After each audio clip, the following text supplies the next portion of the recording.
Welcome back to my channel. Today we're making some easy crab cakes. Okay, so first of all, there's a little story. I went to Maryland, I had crab cakes, and I fell in love.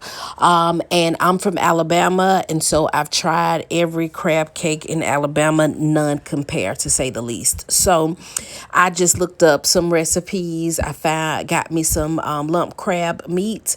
I'm gonna go back and get jumbo lump because there's definitely a difference. And I just looked up some YouTubers to pull out, what I do. First thing you want to do is grab you some butter crackers and crunch them up. I started with some mayo for the sauce that's going to actually bind the crab cakes. So get you some good mayo. I use Duke's, of course, and some Dijon mustard. You put as much as you like to taste. I did use about a half of a teaspoon of mustard and about 2 heaping tablespoons of mayo. I also added clam juice to mine just to kind of boost the flavor, but I really don't think that's necessary. Next time, I think I'll just omit the clam juice and just keep it for my, my shrimp scampi and things like that. Also, you want to keep your seasoning simple, and Old Bay is one that I love. It's great with seafood, and it has all those components that you need to brighten that flavor of that crab. You want the crab to shine through, so you don't want to over season your crab cakes. You want the star to be the actual crab meat. That's the key. I did add 1 egg. Some recipes didn't call for egg, but the recipe, I looked at several different ones, and so I just used the egg for my binder. And what you're going to do is you're going to just mix this very well until it comes together like a cream. It'll look very creamy. Just make sure everything is mixed thoroughly. Because once you get the mixing down and everything evenly coated, once you look at it, then you're going to add your crab meat. As you can see, I'm soon to do that. But I'm just showing you how long it really took me to mix this sauce. Okay, and from there, you're just going to throw your crab meat right over into the mixed mixture. And once you put the crab in, you'll see I'm getting every single little bit, okay, of crab out of my container. I want to make sure I get it because crab is not cheap, okay, you guys? And those butter crackers that I crunched up, I just pour them over in there. You'll see me switch out my actual whisk. I'm going to push it down a little bit, but I'm gonna switch it out to a spoon because at that point you want to be more delicate with mixing everything.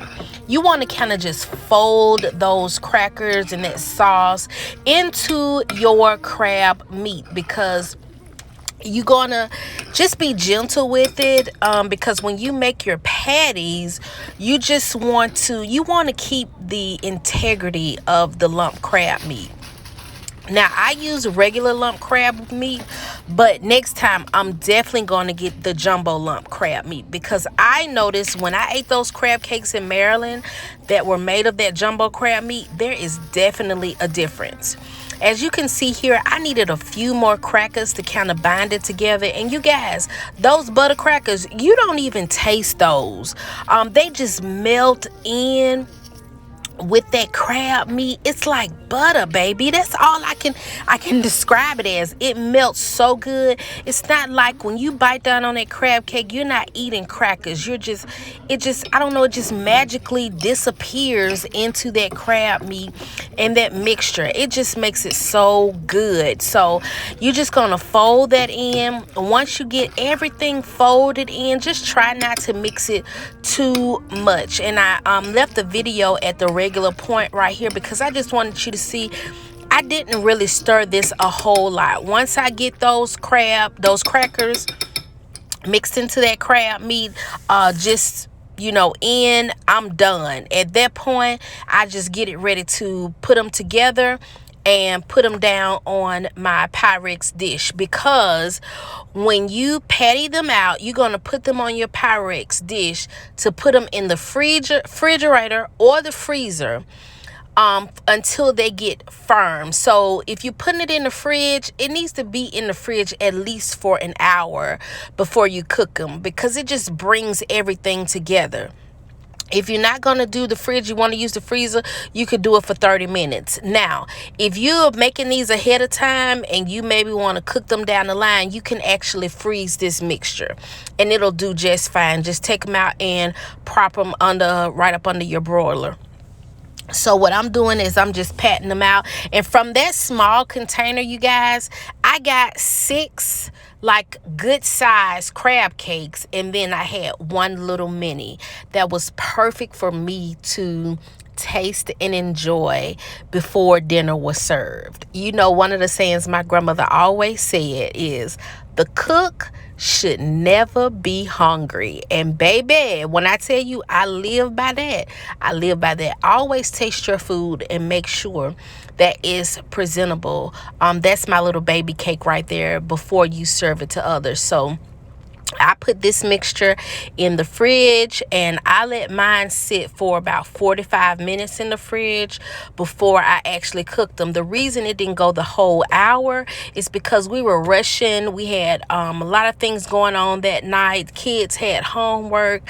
So I was just trying to go ahead and get dinner done so that they can focus on other things. So yeah, while I put that in, we kind of wrapped up some things and then I just went ahead and propped them in the oven. Here I'm showing you where I made a simple remoulade to go with my actual crab cakes, and you're going to start with some ketchup. I used about 2 to 2.5 tablespoons of ketchup, but I know next time not to add that much ketchup. You only need 1 tablespoon of ketchup to about 2 tablespoons of mayo. I had to add more mayo because I put too much doggone ketchup in it. And here I'm adding Worcestershire sauce, and that's a French's brand. I add a little bit of that Dijon mustard to it to kind of mimic some of those flavors that are going in the crab cakes, and then I start to stir. At this point, when I stir, this one I'm gauging like how much more of another, before I start to season, how much more of ketchup or mayo that I would need. And from the color of it, I knew at that point I needed to add another tablespoon, a heaping tablespoon, as you can see, of mayo. So I dropped that down in there, and from there it was perfect once I got everything stirred in. So here, this is your basis for your remoulade. Now from here, you can kick it up to whatever notch you want to kick it up to. For me, especially when I'm doing crabs, I start with some garlic powder.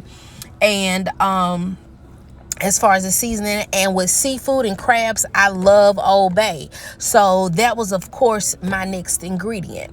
Now, I have made this sauce for French fries and didn't put nearly as much as what I'm putting in for my crab cakes. As you can see, I took some fresh lemon juice, squeeze that over in there. When I tell you, it complements that crab, that seafood so good. So you're going to add your fresh squeezed lemon juice to it and you stir it. Now, I started to taste my sauce because I want to make sure it's got the profiles that I wanted. So from there, I realized that I needed to add a little bit of Old Bay, which I did.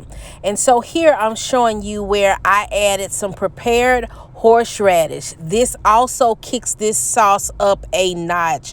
It is so good, you guys. Add you some fresh coarse horseradish. You don't need to add a whole lot because it gives it a really good spice to it. So if you can see here, I put like half of a teaspoon into the mixture, and it just took it to another level.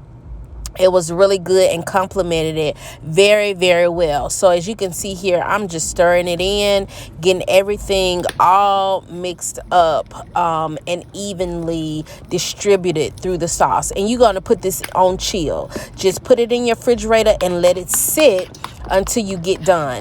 Oh, and I forgot, here I decided to add a little bit of lemon pepper to kick up that fresh lemon juice that I put in there. just kick it up a little notch. So I added just a dash or two of the lemon pepper, and from there I just put it in the fridge, and it just sits and it's good to go until you're ready to eat your crab cakes, because you want to give it time to kind of meld and mesh all of these flavors together that you've added. I put it in a separate container and just popped it in the fridge. So for here, you'll see me adding some plant-based butter because I'm trying to do a little bit better with my butter. I love real butter when it comes to seafood. I mean, it's just one of my favorite things. But I found this plant-based butter from Country Crock is really good, and it has that real taste of butter. I mean, I really enjoy it. So we've been switching out using the Country Crock. Say that 10 times fast. Okay. With our foods. And so I started some broccoli in a separate pan, and I just added my broccoli, some garlic powder to it. I added that butter first, and I'm trying to, put some of those flavors that are in those crab cakes over into my broccoli. So I added some Old Bay seasoning to it. And you don't have to use Old Bay. You can use Tony Chachere's, whatever you like best. I like Old Bay. I did throw some Worcestershire sauce over into the broccoli to kind of just put that meatiness, that meaty flavor into the broccoli, and it is so good. Listen, you guys, don't overcook your broccoli. Broccoli doesn't take long to cook. You want to have that little bite to it, and not mushy. You want to make sure it retains that bright color. If that bright color is there, then you've done the right thing. If it starts to turn that brown, dingy like color, it's overcooked. And I do not like overcooked broccoli. So as you can see in my big pan over there, I added some real butter, maybe about a tablespoon to the Country Crock butter, just to kind of, add that little bit more of the punch of the butter flavor to the meal. So I'm just letting my big pan over there heat up. Because this pan is 17 inches, I can do multiple items in this one pan. So as you can see, I'm just stirring my broccoli, making sure that it doesn't overcook. But on the side, I have my shrimp that I've seasoned with some simple complete seasoning, a little bit of Old Bay, a little bit of lemon pepper, and I just have it on that side cooking, because the other portion of the pan I'm going to use to take those crab cakes that are in the refrigerator. I'm going to put those crab cakes over in there beside the shrimp. And so they pretty much both, you don't want to overcook your crab cakes. So as you can see, I'm laying those crab cakes down, but I must forewarn you, your shrimp is going to get done before those crab cakes get done, okay?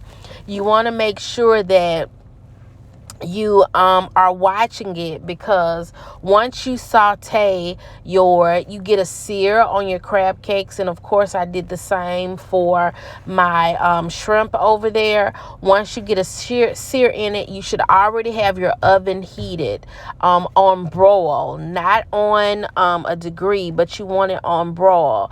And I started it on a low broil, and I put it on the second rack so that it can go under the broil and cook. And as it was on that low broil, I watched it and kicked it up to a high broil.